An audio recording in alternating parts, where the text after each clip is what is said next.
De quoi allons-nous parler dans ce vidéo? Nous allons parler de la métaphore du micro. La métaphore du micro. Il y a quelqu'un qui a écrit dans les commentaires que le son n'était pas assez fort sur mon micro.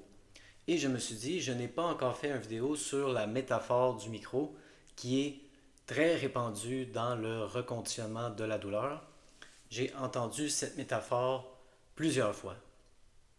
Des fois, j'oublie, hein. J'écoute des vidéos de reconditionnement de la douleur pour avoir du matériel à vous donner, mais c'est moins intéressant pour moi, j'en ai plus vraiment besoin.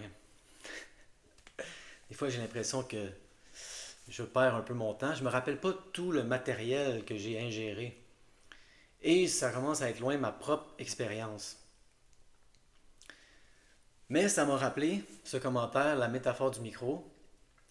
Une autre parenthèse aussi. Si vous voulez communiquer avec moi, je n'aime pas vraiment communiquer à travers les commentaires YouTube. Donc, si vous voulez communiquer, je réponds à tous les courriels à l'adresse suivante.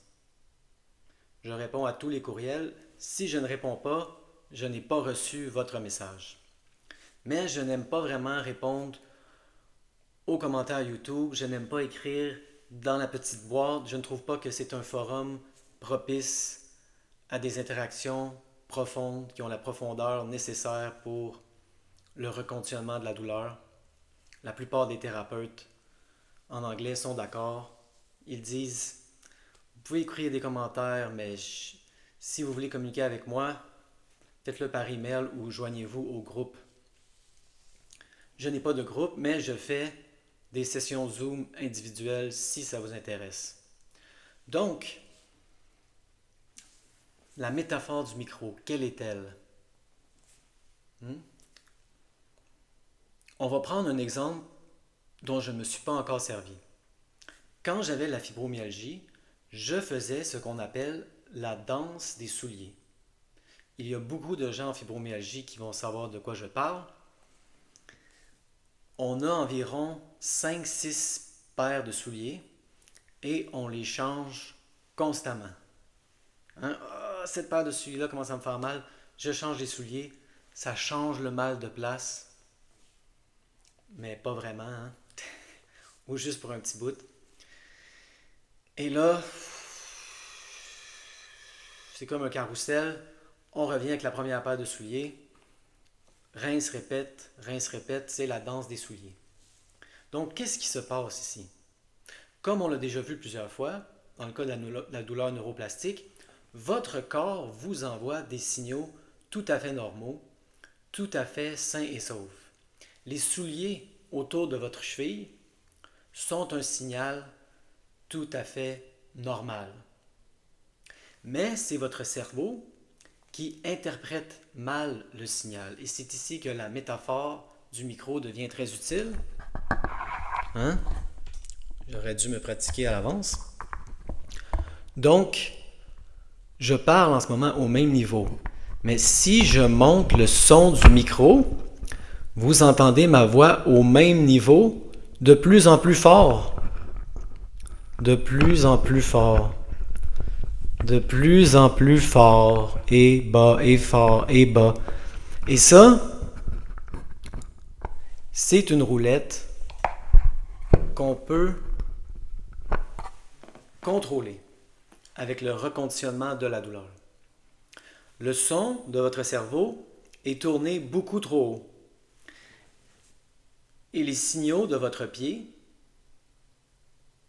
qui sont tout à fait normaux, qui sont comme ma voix, qui parle toujours au même ton, sont perçus comme étant plus douloureux, pires qu'ils sont, parce que la roulette de volume de votre cerveau est beaucoup trop sensible. C'est ça la métaphore du micro en reconditionnement de la douleur.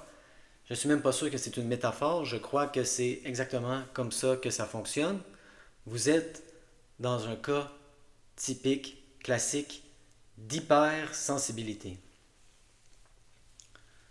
Donc on dit comment est-ce qu'on fait pour baisser le son, baisser le volume des signaux qu'on reçoit de notre pied dans ce cas-ci. C'est très intéressant avec ce qu'on appelle l'entraînement du cerveau. Donc, ce qu'on fait, c'est que on apprend peu à peu à notre cerveau que le signal qu'il reçoit est exactement où il devrait être et que c'est notre peur qui amplifie par un genre de paranoïa les signaux normaux. Donc, en apprenant à notre cerveau que c'est pas dangereux, porter n'importe quelle paire de souliers, lorsqu'il commence à vraiment croire et à comprendre, il a de moins en moins peur. Il devient de moins en moins paranoïaque. Les gens paranoïaques, chaque petit son, c'est-tu quelqu'un ça qui essaie de rentrer dans ma maison? Chaque petit son est amplifié, c'est la paranoïa. Votre cerveau est apeuré, votre cerveau est paranoïaque, votre cerveau a le son tourné beaucoup trop haut. Et lorsqu'on apprend au cerveau que les signaux venant du pied sont tout à fait normaux, c'est ça principalement qui va calmer la peur. Il va se dire, vous êtes en train de me dire, il n'y a rien qui cloche avec mon pied. Non, il n'y a rien qui cloche avec ton pied. Et moi, ça fait partie de mon entraînement. Arrêter la danse des souliers. Je me suis dit, j'arrête là avec mes 6 paires de souliers.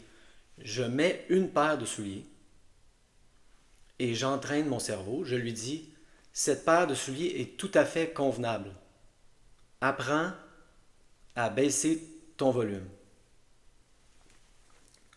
La paire de souliers est tout à fait convenable. C'est toi qui amplifies les signaux avec ta peur, avec ta paranoïa. Baissons le volume. Ça ne prend pas une journée, évidemment. C'est un entraînement. Mais plus on s'entraîne, plus il comprend, plus ça baisse le son et plus on réalise que, j'espère que je ne vous l'apprends pas, mais ce n'était pas les souliers. Ça a été une grosse réalisation. C'était pas les souliers. Je peux mettre n'importe quelle paire de souliers aujourd'hui, jusqu'à une certaine limite, pas des souliers cheapettes à 20$, c'est sûr. Mais j'avais vraiment 6 paires de souliers de qualité. Je peux mettre n'importe quel soulier aujourd'hui. Je vous le jure, je vous le garantis. Et en passant, j'ai encore les mêmes paires de souliers. Donc, il n'y a rien qui a changé. Il y a une paire de souliers noirs, là, je l'ai depuis le début de la fibromyalgie. Donc, il n'y a rien qui a changé. Le soulier n'a pas changé. Mon pied n'a pas changé. J'ai la même paire d'espadrilles, de running shoes. Qu'est-ce qui a changé? J'ai baissé le son de l'hypersensibilité de mon cerveau. C'est tout ce que j'ai fait. Et maintenant, je perçois, si j'y porte attention, le soulier autour de ma cheville, c'est sûr. Mais à un niveau raisonnable, c'est une sensation qu'on pourrait appeler neutre. Ça, c'est une parenthèse, mais j'aime pas les sensations neutres. Je crois qu'on peut apprendre à aimer. On aime déjà les sensations qu'on qualifie de positives. Je crois qu'on peut apprendre à aimer les sensations neutres. Et je crois, ça vous ne me croirez peut-être pas, je crois qu'on peut apprendre à aimer nos sensations qu'on juge négatives, nos douleurs. Et ça aussi, ça fait partie du reconditionnement de la douleur. Ça fait fondre la paranoïa de notre cerveau. Apprendre à aimer les symptômes. Aimons les symptômes.